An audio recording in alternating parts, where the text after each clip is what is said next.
Olá, pessoal, boa noite a todos que estão assistindo agora conosco, aqueles que vão assistir depois. Hoje a gente está na nossa aula de dezembro, que é a última aula de 2025 do curso Milagres e Parábolas de Jesus, com o nosso querido amigo Marco. Marco, namastê. Atma Namastê, deixa-me colocar a apresentação.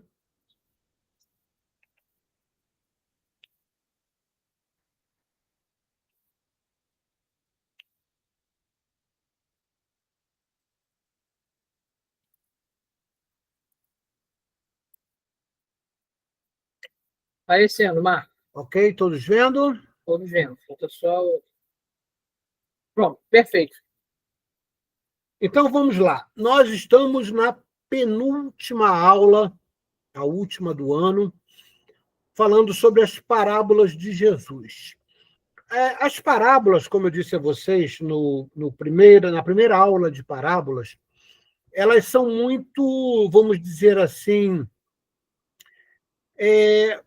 tem muita dissonância entre o número de parábolas, né? Porque hoje eu vou dar 2 exemplos sobre isso, porque às vezes tem uma citação que é considerada uma parábola, e às vezes ali tem 2 parábolas.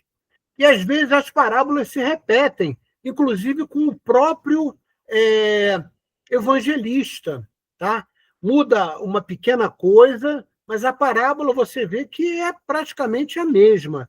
É por isso que, né, uns dizem que vai de 30 até 50 o número de parábolas, conforme a forma de entender o que é uma parábola, ok?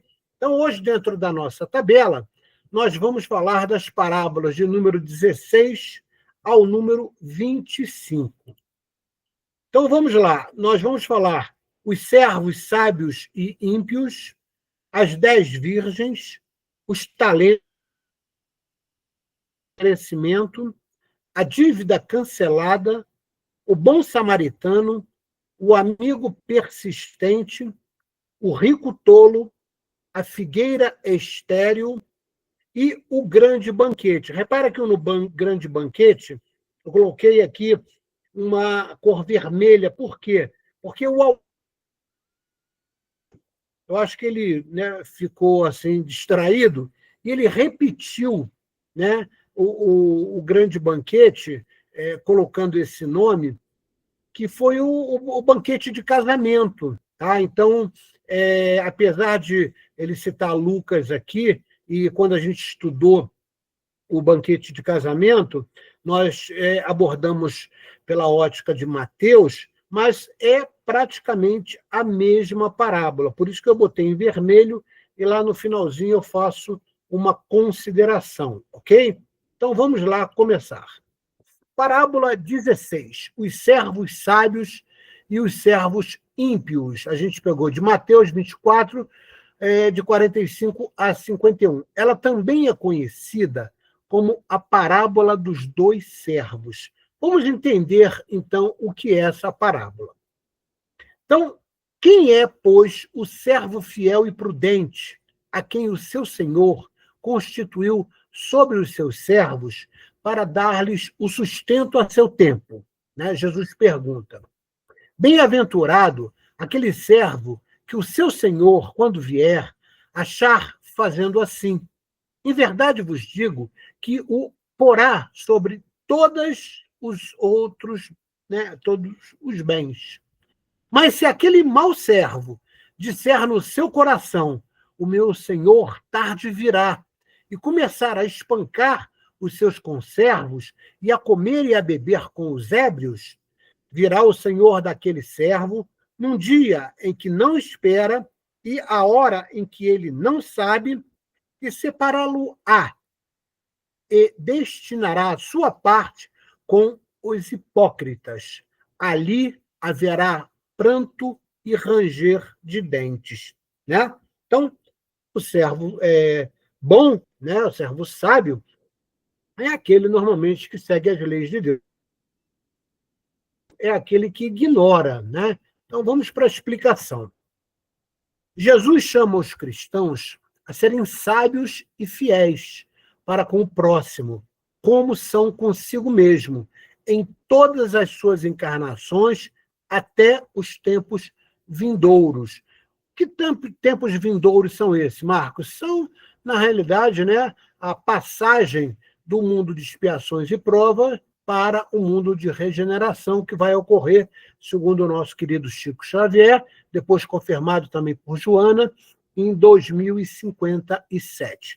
Então, vamos lá. O bom servo sábio é todo aquele que cumpre as leis de Deus, amando ao próximo como a si mesmo e fazendo a sua reforma íntima. Repara como, na realidade, entre linhas, Jesus deixa claro o tempo todo a necessidade da reforma íntima. Então, quem ainda não fez, ainda está em tempo de fazer, né? Porque talvez seja a coisa mais importante que todos os encarnados devem pensar e agir. Vamos lá. O mau servo ímpio é todo aquele que, além de não cumprir as leis de Deus, não se importa com o bem-estar dos outros e, não fazendo a sua reforma íntima, se apega às coisas mundanas. Aqui, quando a gente fala não se apega às coisas mundanas, você pode ter coisas mundanas, tá? Mas você não pode se deixar possuir pelas coisas mundanas. Uma coisa é você ter, a outra coisa é você ser possuído por aquilo que você tem, né?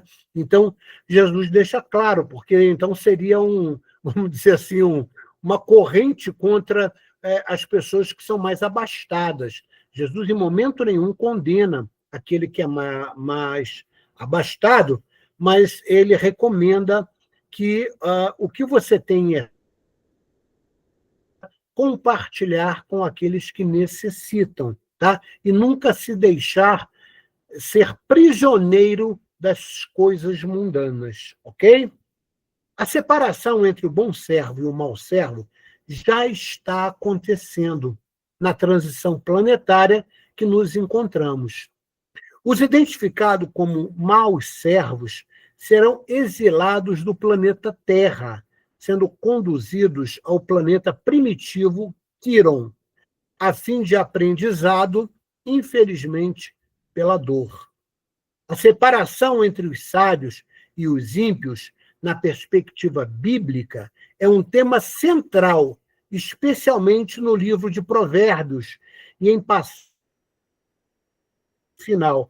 Então, Jesus deixa claro, e todos os seus evangelistas, todos os seus apóstolos que acabaram, né, dando nome aos ensinamentos chamados apostólicos, né, canônicos, eles deixam claro que o momento da separação vai ser exatamente o que eles chamam de juízo final. E o juízo final, ele não é uma balança, tá, que ocorre, vamos dizer assim, em tempo certo e corriqueiro. Não. Ele é um expandir de tempo. Por quê? Porque haverá de se dar tempo àquele que ainda não conquistou o reino de Deus. E a conquista do reino de Deus é o domar do seu ego. É você disciplinar o ego e, vamos dizer assim, dar vazão às suas virtudes em benefício de você mesmo e em benefício do próximo. Então, a gente vê isso não só nos evangelistas, nos 4 evangelistas, mas também, principalmente, no livro de Provérbios, né? E, principalmente, João fala sobre o juízo final, particularmente no Apocalipse, ok?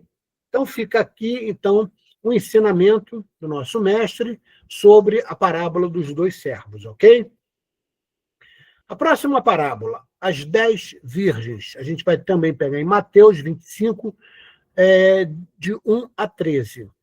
Então, o reino dos céus será semelhante às 10 virgens que, tomando as suas lâmpadas, saíram ao encontro do esposo. E 5 delas eram prudentes e 5 loucas. As loucas, tomando as suas lâmpadas, não levaram azeite consigo. Mas as prudentes levaram azeite em suas vasilhas com as suas lâmpadas. E, tardando o esposo, tosquenejaram todas e adormeceram. Mas, à meia-noite, ouviu um clamor. Aí vem o esposo, sai-lhe ao encontro. Então, todas aquelas virgens se levantaram e prepararam as suas lâmpadas. E as loucas disseram às prudentes: dai-nos do vosso azeite, porque as nossas lâmpadas se apagam. Mas as prudentes responderam, dizendo: não seja caso que nos falte a nós e a vós. Ide antes aos que o vendem e comprai-o para vós. E tendo elas ido comprá-lo, chegou o esposo, e as que estavam preparadas entraram com ele para as bodas, e fechou-se a porta. E depois chegaram também as outras 5 virgens, dizendo: Senhor, Senhor, abre-nos. E ele respondendo disse: em verdade vos digo, não vos conheço. Vigiai, pois, porque não sabeis o dia e nem a hora em que o Filho do Homem há de vir. Então, essa parábola é muito interessante, porque ela traz muitos ensinamentos. Vamos analisar aqui. Jesus pede aos cristãos que se preparem em todas as suas encarnações, pois na época de Jesus, né, ninguém sabia o tempo que precederia o novo mundo, mundo de regeneração. Humberto Roden, em seu clássico livro Sabedoria das Parábolas, nos ensinando sobre esse tema, nos alerta: é necessário manter acesa a luz permanente do eu divino, que é o Paratma, né? E não apenas acender lampejos intermitentes do ego humano. Então, veja, né, com uma pequena frase como Humberto Roden captou, né, bem essa parábola. E vocês vão ver por quê. Todas as 10 virgens levam consigo as suas lâmpadas. As suas lâmpadas, na realidade, é uma metáfora para o Atman, tá? Não confundir o Atman, é aquilo que é perfectível, ou seja, está a caminho de construção da perfeição, com o Para-Atma, que é a centelha divina, que está lá no centro, né? Que é a gota, né, de Deus em você. Então, a lâmpada que todas carregam é o Atman, tá? Que está sujeito à perfeição.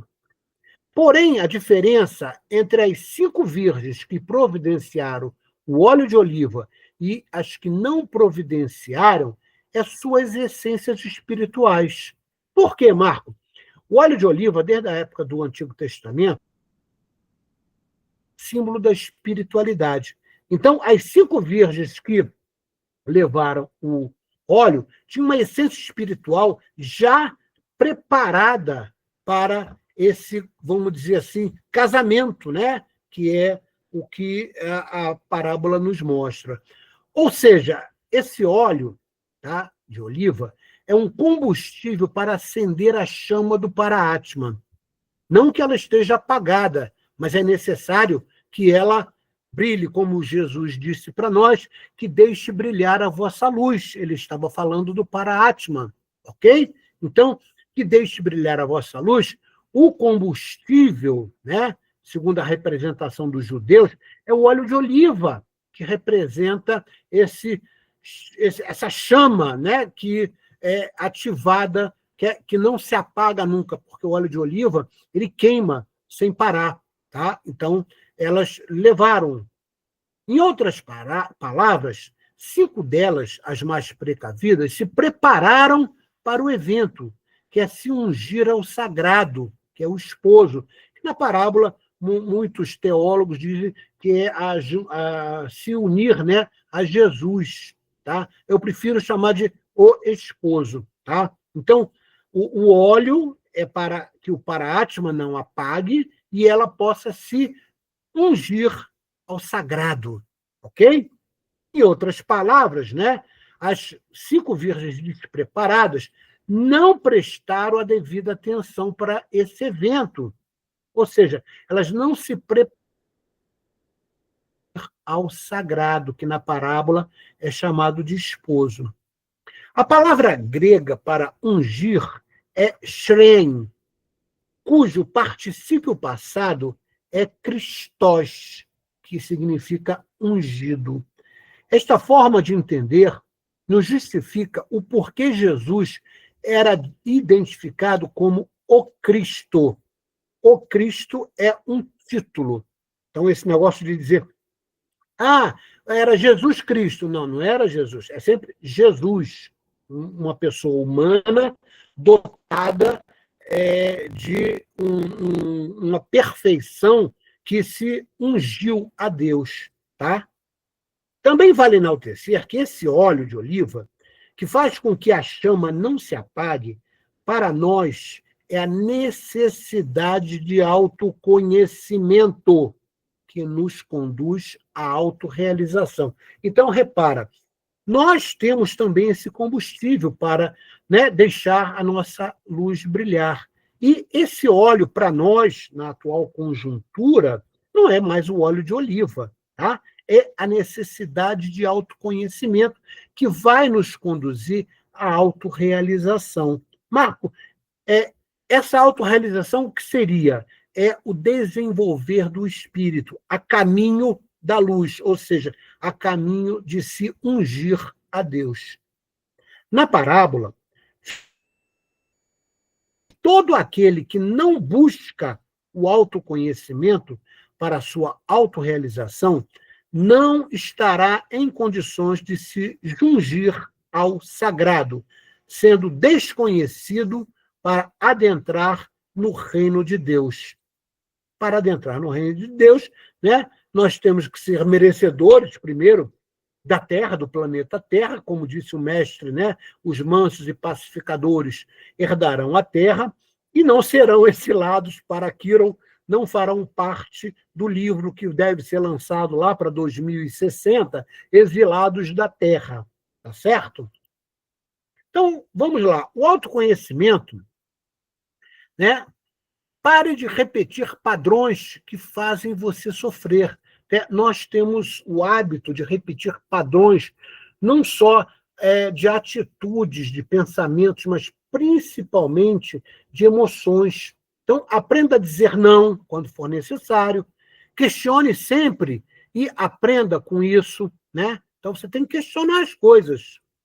Cuide de si e aprenda a escutar mais. E ressignifique as suas crenças limitantes, né? Ou seja, abra sua cabeça. O autoconhecimento, como estava colocado no templo de Apolo, na Baía de Delfos, né? Conhece-te a ti mesmo e todos os segredos do céu se abrirão. Isso é verdade. Tá? Então, você passa a ter o domínio da sua própria existência, que é essa representação de estar na mão, principalmente comparada a um elefante picado por uma abelha dentro de uma loja de louça. Ou seja, a nossa mente é extremamente ruidosa. E se nós não disciplinarmos a mente, e para isso a gente tem que disciplinar o ego, tá? Você acaba repetindo padrões, como disse a figura aqui em cima, ok?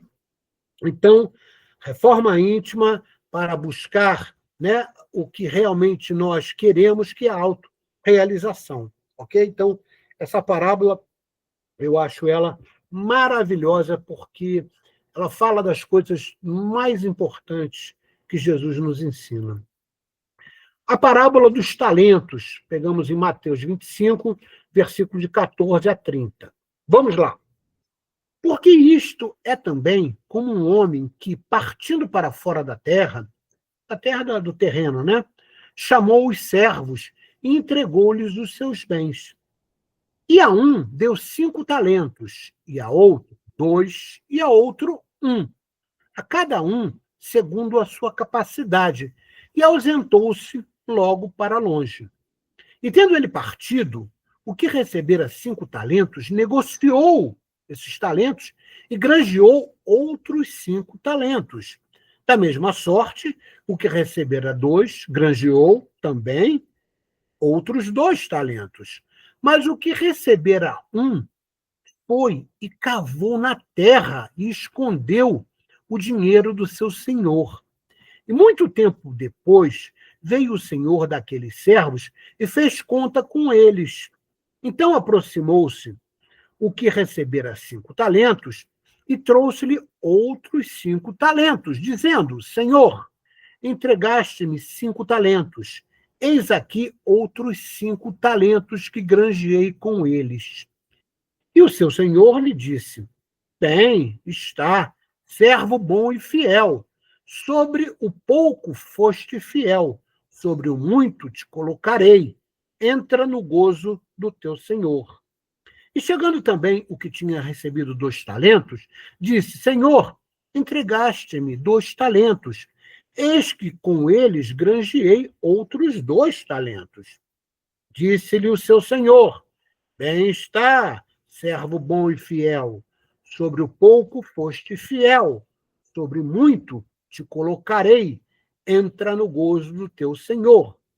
Mas chegando também o que recebera 1 talento, disse: Senhor, eu conhecia-te, que eu, né, conheço você, né? E sei que você é um homem duro, que ceifas onde não semeastes, e ajuntas onde não espalhastes. E atemorizado, escondi na terra o teu talento. Aqui tens o que é teu. Respondendo, porém, o seu senhor disse-lhe: Mau e negligente servo, sabias que ceifo onde não semeei e ajunto onde não espalhei?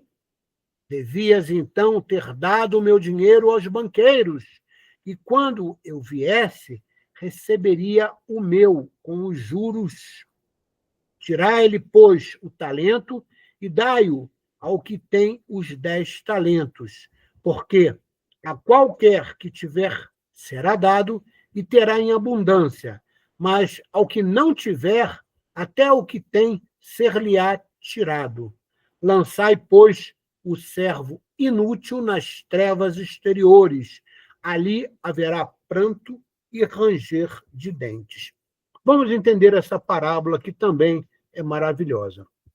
Não é quanto Deus nos dá, mas sim como usamos esses talentos nas diversas encarnações até a chegada do mundo de regeneração. Então, esses talentos, na realidade, são as virtudes, né? Pessoas muito inteligentes, pessoas que têm um determinado dom, pessoas que têm mediunidade, tá? Então, tudo isso são os chamados talentos, né? Então, o que nós temos que fazer? Já podemos aqui antecipar. Temos que saber multiplicar, ou seja, compartilhar, passar para frente, ensinar o que temos de bom. Tá? Então, essa é a temática da parábola. Os talentos que recebemos de Deus devem ser multiplicados em benefício de todos que a vida nos apresenta. Não utilizar seus talentos em benefício do próximo caracteriza egoísmo. Eu gosto de sempre dar o exemplo, é aquele que sabe muito e não ensina a ninguém. Né? Ele acredita que se ele ensinar, ele vai ter concorrentes. Né? Isso é uma grande tolice, tá certo? Porque isso só vai caracterizar o ego inflado, que é o que a gente chama de egoísmo, ok?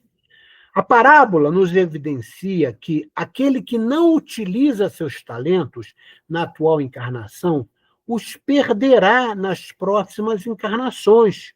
E aquele que multiplica seus talentos na atual encarnação terá ainda mais talentos nas próximas encarnações. Vale lembrar que, apesar de sermos os protagonistas na conquista de nossos talentos, como eu já falei, são as nossas virtudes, eles são autorizados pela espiritualidade superior para fazermos bom uso deles.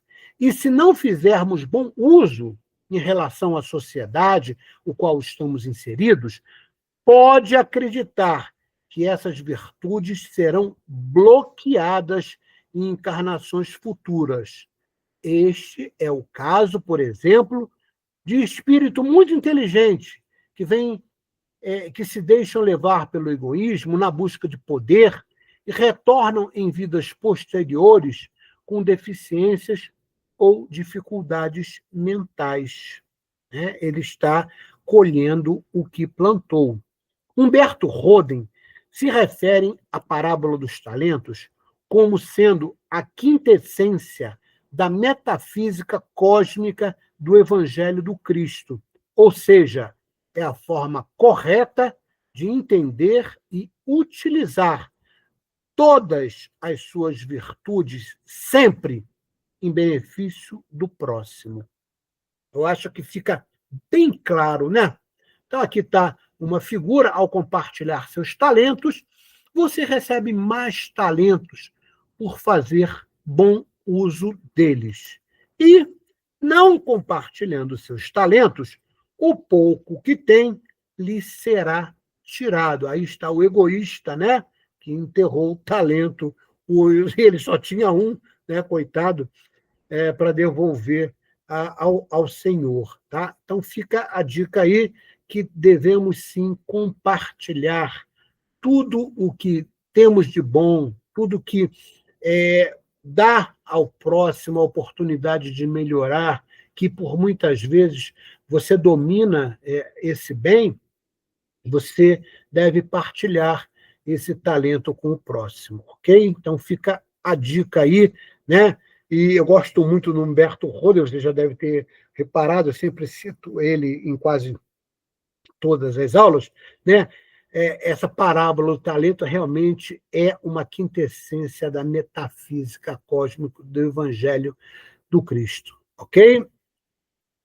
Parábola 19, a semente em crescimento. Nós vamos pegar em Marcos 4, versículos 26 a 29. E dizia: o reino de Deus é assim, como se um homem lançasse sementes à terra e dormisse, e se levantasse de noite ou de dia, e as sementes brotassem e crescessem, não sabendo ele como. Porque a terra, por si mesma, frutifica. Primeiro a erva, depois a espiga e, por último, o grão, cheio na espiga. E quando já o fruto se mostra, mete-se-lhe logo a foice, porque está chegada a ceifa. Pequenininha, né? Mas olha quanto ensinamento. O reino de Deus que nos habita, que é o Paratma, né? É imanente em todo o cosmo. Cresce conforme nossa forma de agir, pensar, falar e sentir no mundo que estamos encarnados. Na parábola, podemos interpretar que a terra em que a semente é lançada é o planeta que o espírito habita. O crescimento da semente é a lei do progresso, que é inexorável e abrange a todos. Evidencia-se que a terra onde a semente é lançada dá oportunidade a todos de forma igualitária. E dependendo de nossas escolhas, cada qual cresce de forma individualizada, mesmo com seus defeitos. Esses defeitos, né, como mostra a parábola, vem junto a erva, vem junto a parte que não presta, né? Mas cresce junto também as virtudes, que é o que presta. No momento em que a foice atua, que é o processo de mudança vibracional do planeta Terra, do mundo de expiações e provas para o mundo de regeneração, essa é a chamada foice, né? Na metáfora da parábola. O fruto, ou seja, as virtudes, é aproveitado no desenvolvimento do espírito. Porém, o que cresceu junto com os frutos, que são os nossos defeitos morais e vícios, devem ser descartados enquanto os frutos crescem, como expiação no desadensamento do corpo mental inferior. Tem um ensinamento que está por trás dessas coisas que eu falei aí no último parágrafo, que é o seguinte: ninguém se desenvolve espiritualmente só cultivando virtudes. É óbvio que as virtudes são a coisa mais importante, né? É vamos dizer assim, o grão, né, que enche a espiga. Tá? Mas junto também, como estamos num mundo terreno, né, onde o ego se faz presente e quer o tempo todo se compensar, a gente também acaba desenvolvendo vícios e defeitos morais. Tá? Então, o que faz você começar a disciplinar esses vícios e esses defeitos morais? O Mestre Jesus, ele não usa a palavra reforma íntima, nem transformação moral, em nenhum momento do Evangelho, mas ele deixa claro o tempo todo, nas suas parábolas, nos seus ensinamentos, a necessidade da transformação moral. Ter defeitos humanos, todos têm. Quando você entrou, né, nessa atual encarnação, você tinha virtudes e tinha defeitos e tinha vícios. O que você faz?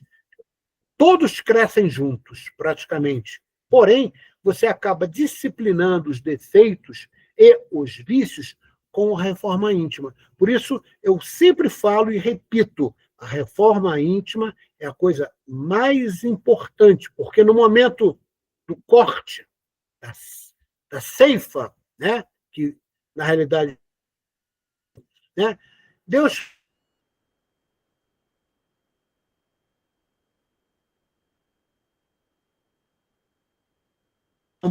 com as virtudes, com os defeitos e com os vícios. Se os defeitos e os vícios forem maiores do que as virtudes, com certeza a pessoa é candidata a ir para o planeta primitivo Quiron. Ok? Parábola 19, então, ok. Parábola 20, a dívida cancelada. Nós fomos buscar em Lucas 7, versículos 41 a 43. 2 homens deviam a certo credor. Um lhe devia 500 denários e o outro 50. Nenhum dos dois tinha com que lhe pagar. Por isso, perdoou a dívida de ambos. Qual deles o amará mais? Jesus pergunta, né? E Simão Pedro, né, responde: tenho para mim, Senhor, que é aquele a quem ele mais perdoou, que é o que devia 500 denários. E Jesus lhe diz: julgaste bem. Marco, qual é o grande ensinamento dessa parábola? Por misericórdia divina, a reencarnação oportuniza a redenção a todos. Então, repara, esse perdão que Deus dá é, na realidade, uma nova oportunidade de você pagar o que você deve, ou seja, desadensar o seu ego. Então, é a reencarnação a oportunidade misericordiosa de Deus que dá a nós exatamente essa possibilidade de perdonare, todo donare doação, todo doação. O Mestre Jesus, ele replica exatamente as benécias do Pai, e ele é todo doação, tá? Mas nós temos que fazer a nossa parte, tá? Então, aqui está, né, uma metáfora, né, da pessoa aí coberta de dívidas, né, que normalmente foram contraídas em muitas vidas, tá?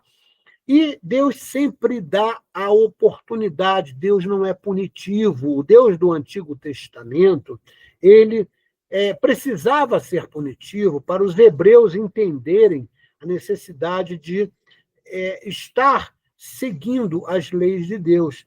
Mas no Novo Testamento, Jesus mostra um Deus benevolente, um Deus que não pune. Ele sempre nos dá a mão, ele sempre nos dá a oportunidade.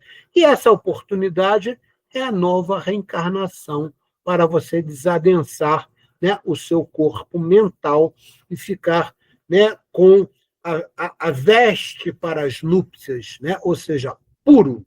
Ok? Vamos à explicação, que eu já dei até, né, mas vamos repetir. A gratidão e a apreciação do pecador perdoado são proporcionais à quantidade de pecados que foram perdoados. A parábola nos faz refletir que todos nós somos devedores, uns mais e outros menos. Porém, para Deus, o verdadeiro arrependimento, eu nego, repetir, a pendência. Arrependimento significa isso. Então, para que eu me arrependa, eu tenho que posteriormente ser provado. Não é isso? Então, porém, para que Deus, né, o verdadeiro arrependimento, quita toda e qualquer dívida, essa misericórdia de Deus não existe pena eterna para o Pai, tá? Então, aquela coisa, como eu falei no Antigo Testamento, não é verídico. Mas por questões de justiça divina, preste atenção agora. Esse perdão significa a oportunidade de expiar suas faltas e depois provar que não haverá repetição das mesmas. Tá? Então, esse perdão, perdonar e toda doação, né, é como se, eu fazer aqui uma metáfora, como se Deus não guardasse mágoa de inúmeros pecados que você tem. Ele dá a oportunidade para aquele que pecou pouco e também para aquele que pecou muito. Então, Deus é misericordioso e bom, ele dá oportunidade a todos. Então, esse perdão significa uma oportunidade de reencarnar para expiar suas faltas. E depois que você expia, né, a prova se apresenta para verificar se você não cai de novo naquilo que cometeu como erro, ok? E essa oportunidade nos é dada através das reencarnações. Então, resumindo, a justiça divina sempre é misericordiosa, ok? O bom samaritano, parábola 21, nós vamos pegar em Lucas 10, versículos 25 a 37. Certa ocasião, um perito na lei levantou-se para pôr Jesus à prova e lhe perguntou: Mestre, o que preciso fazer para herdar a vida eterna? O que está escrito na lei? Jesus pergunta. Respondeu Jesus: Como você a lê? Aí o homem respondeu: Ame o Senhor, o seu Deus, de todo o seu coração, de toda a sua alma, de todas as suas forças e de todo o seu entendimento próximo como a si mesmo. Esse fariseu conhecia a lei que vem desde Moisés, né? E aí Jesus lhe responde: Você respondeu corretamente. Faça isso e viverá. Mas ele, querendo justificar-se, perguntou a Jesus: E quem é meu próximo? Porque aqui no ensinamento diz que você tem que amar o seu próximo como a si mesmo. Aí ele questiona: Então quem é meu próximo? Em resposta, disse Jesus: Um homem descia de Jerusalém, aí ele conta uma parábola para ensinar. Um homem descia de Jerusalém para Jericó, quando caiu nas mãos de assaltantes. Esse homem era samaritano, tá? Nascido na Samaria. Estes lhe tiraram as roupas, espancaram-no e se foram, deixando-o quase morto. Aconteceu estar descendo pela mesma estrada um sacerdote. Quando viu o homem, passou pelo outro lado. E assim também um levita, né, que era oriundo de uma tribo, tá, de Israel. Quando chegou ao lugar e o viu, passou pelo outro lado.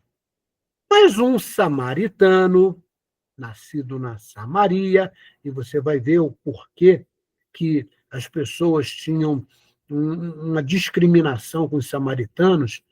Então, quando o samaritano, né, ali estando em viagem, passou pelo mesmo caminho, ele encontrou aquele homem e, quando o viu, teve piedade dele. Aproximou-se, enfaixou-lhe as feridas, derramando nelas vinho e óleo. Depois colocou, levou-o para uma hospedaria e cuidou dele.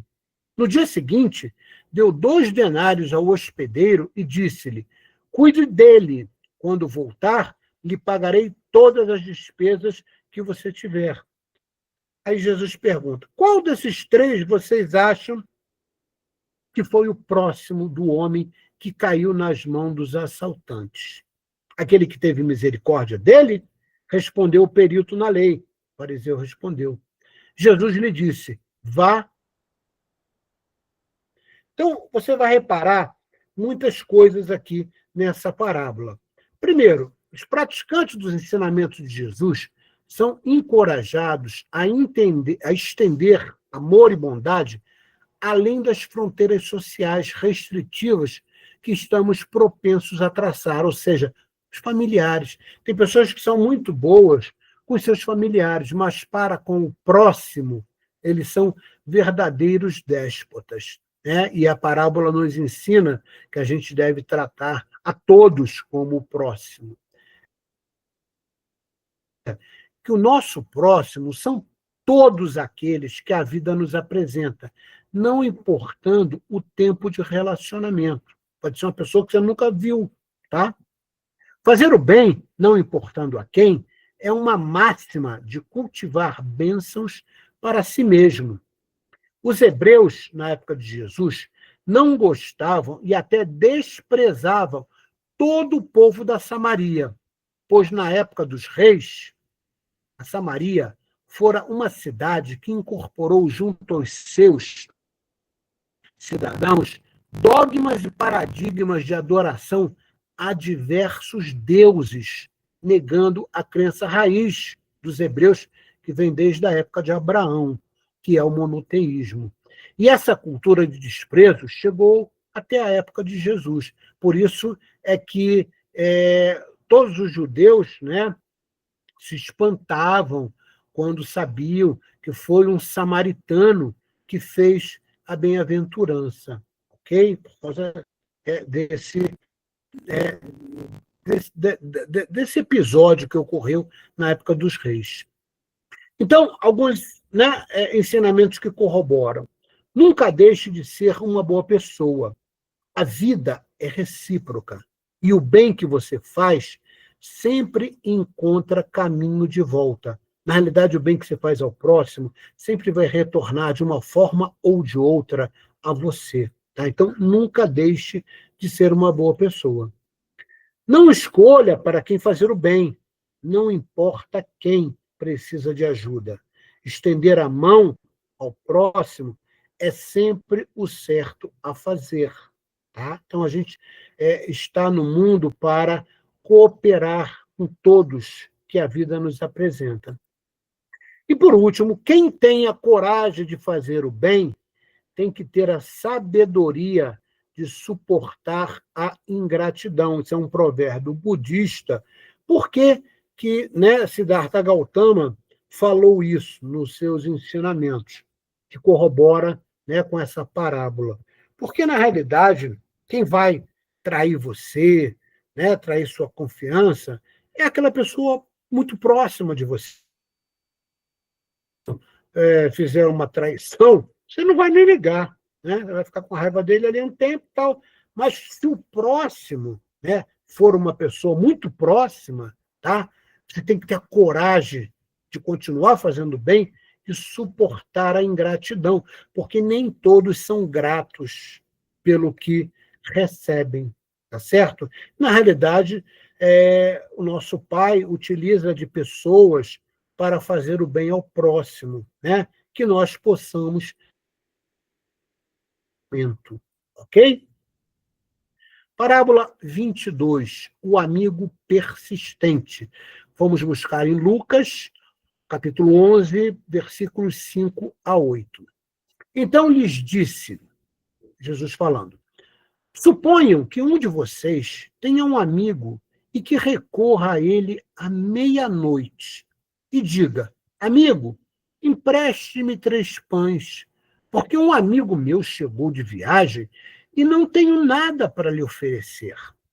E o que estiver dentro da casa, né, responda, não me incomode, a porta, os filhos estão deitados comigo, não posso me levantar e lhe dar o que me pede. Eu lhes digo, embora ele não se levante para dar-lhe o pão, por ser seu amigo, por causa da importunação, se levantará e lhe dará tudo o que precisar. Então, apesar de Lucas não deixar muito claro, o homem insistiu, tá? Poxa, me ajuda, por favor. Ele fez de pedidos seguidos, né? E o homem acabou, apesar de, em princípio, não estar, vamos dizer assim, muito afeto ao seu pedido, mas ele acabou dando tudo o que o homem precisava, tá certo? Então, como é que a gente pode interpretar melhor essa parábola? Jesus encoraja os cristãos a orar e vigiar com perseverança ousada em todas as coisas que necessitem e acreditam serem merecedoras e recebê-las. Que eu explico aqui embaixo, tá? Eu daqui a pouco chego lá. Qualquer um de nós está sujeito a intempéries da vida. Portanto, sempre tenha empatia pelo sofrimento ou necessidade que o outro lhe apresenta.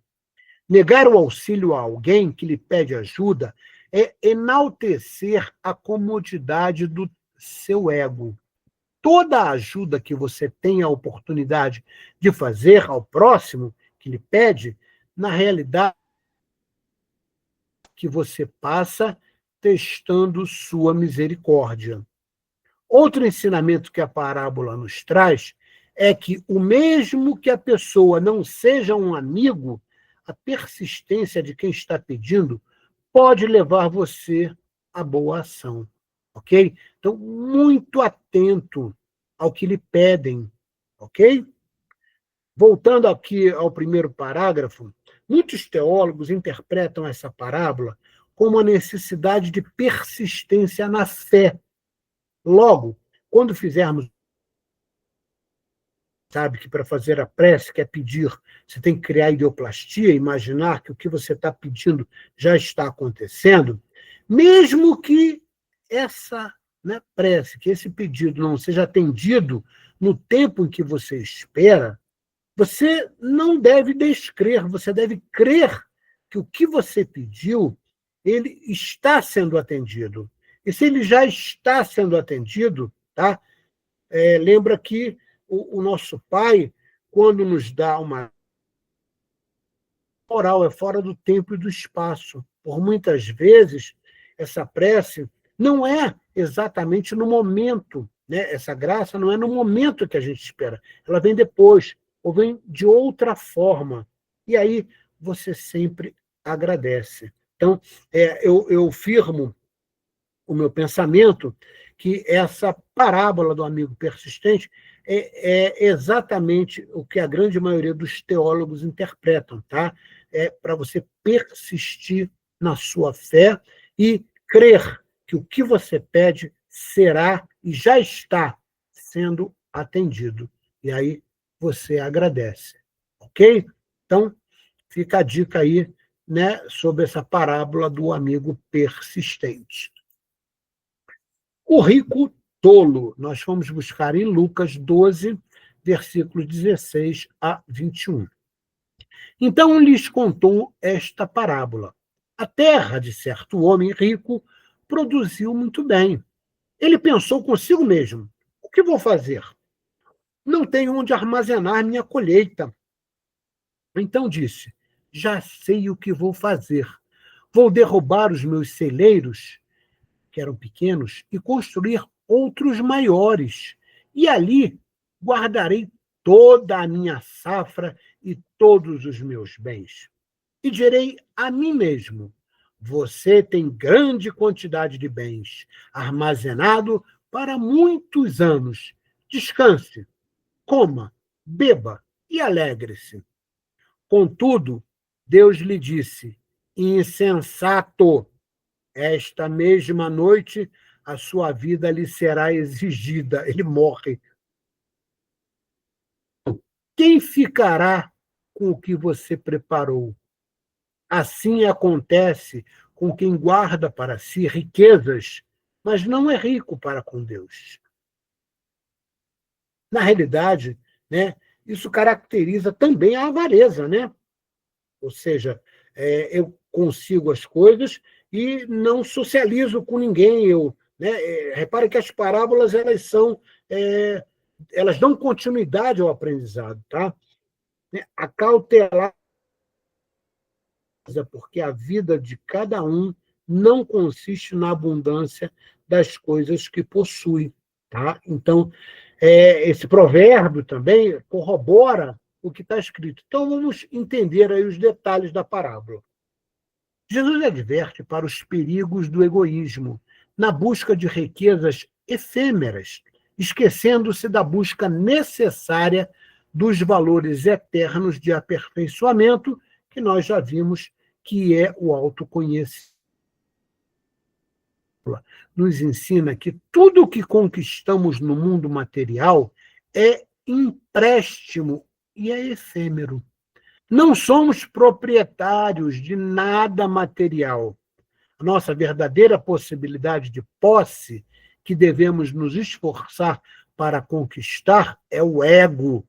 Então, você tem que possuir o ego, você tem que conquistar o ego, você tem que disciplinar o ego. É isso que você tem que se preocupar. Conquistando e disciplinando o nosso ego, podemos nos sentir ricos em espiritualidade.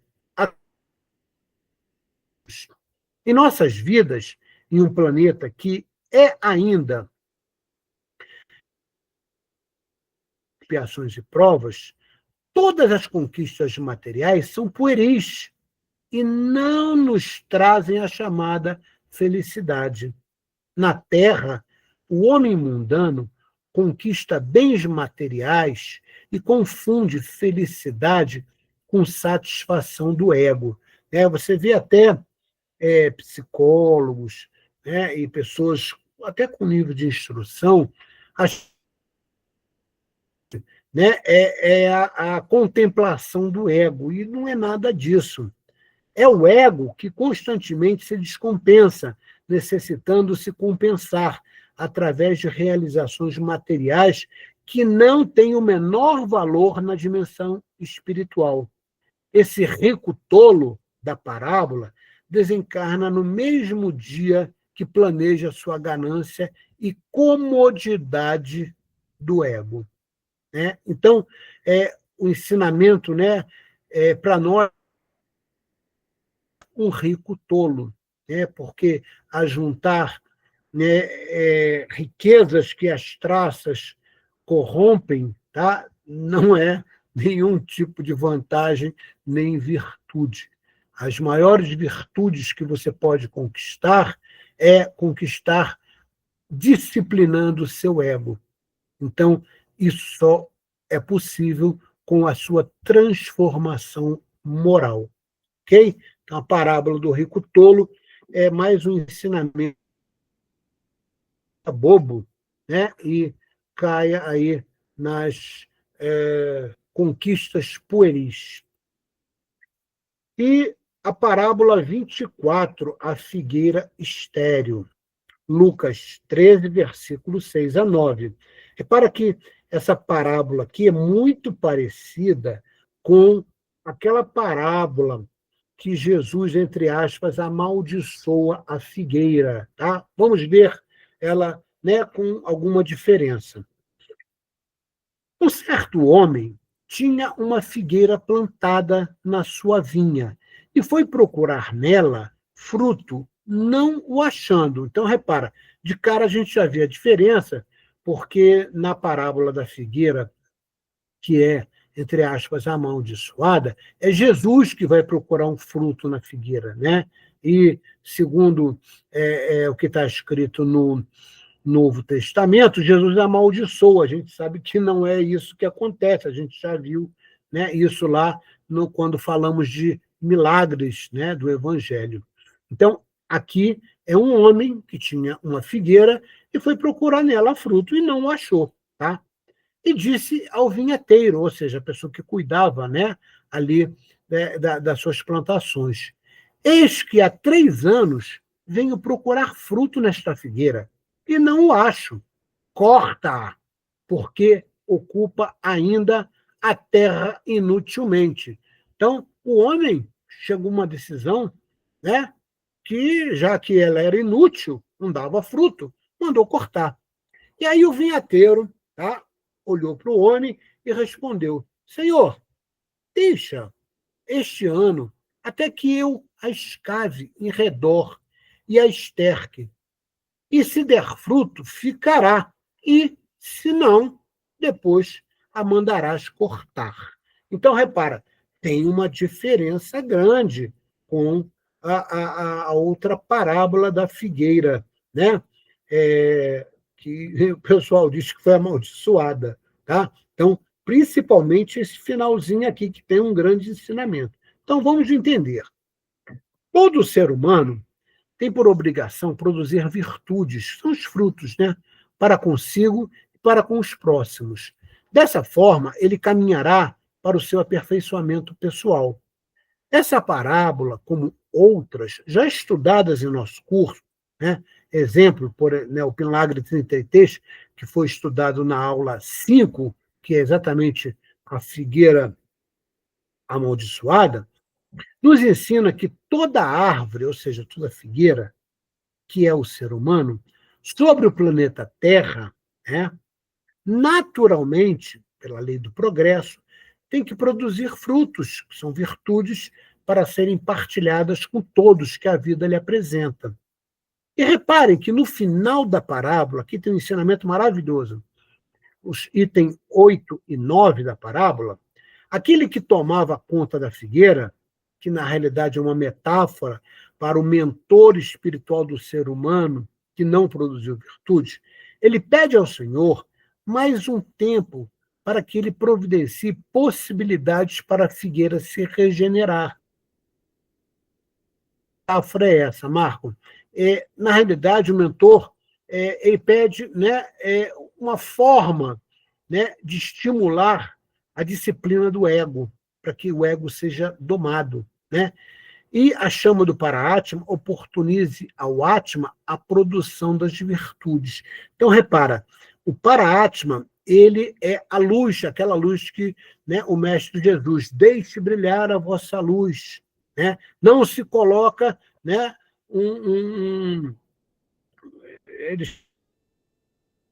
sobre aquela luz que brilha, né? Porque a luz, na realidade, ela emana para tudo que é lugar, em todos os sentidos. Então, se o Para-Atma estiver sendo estimulado, tá, com exatamente o disciplinar do Atman, ele, na realidade, se expande e produz as chamadas virtudes.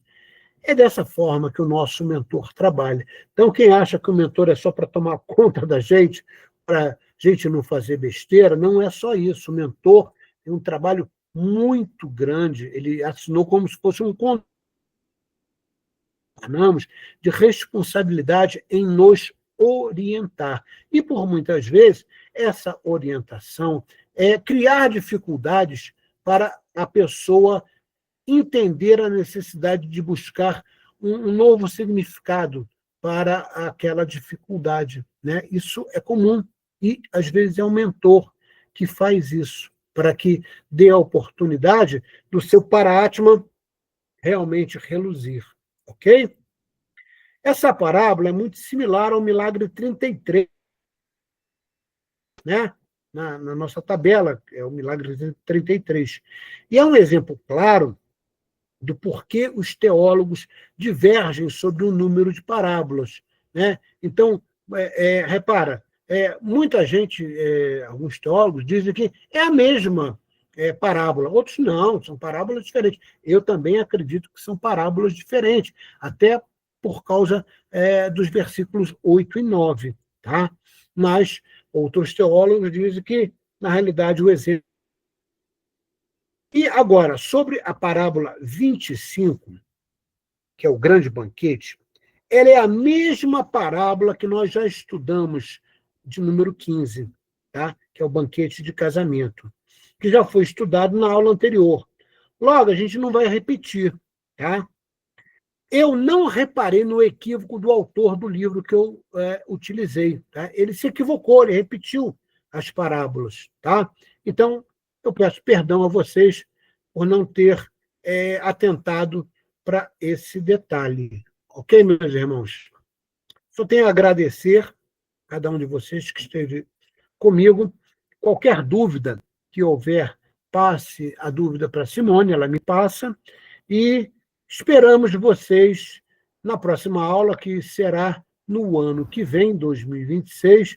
Eu aproveito aqui para desejar um Feliz Natal para todos, e lembrando que o Natal não é um motivo de beber, de comer muito, não é nada disso. É para comemorar.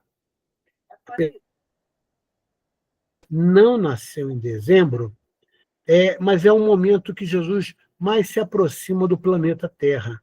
Então, é um momento de dar graças, né, a todos, fazer amizades, refazer amizades, perdoar a quem você até hoje não perdoou. Esse é o motivo do Natal, tá certo? Então, que esse Natal seja de muita felicidade para todos vocês e que o ano novo, 2026, seja próspero, né, e repleto de alegrias e felicidades. São os meus votos. Atma Namastê, que a paz do Senhor Jesus e em vossos lares. Um abraço a todos e Obrigada, Marcos. Muito fiquem com Deus. obrigada. Um Que ano abraço. que vem a gente esteja junto para muita coisa ainda. Deus Feliz quiser. Ano Novo, pessoal. Obrigada por tudo, Marcos. Feliz Natal, feliz Ano Novo, gente. Tchau. Volto Tudo em de bom. janeiro. Tchau, tchau. Tchau.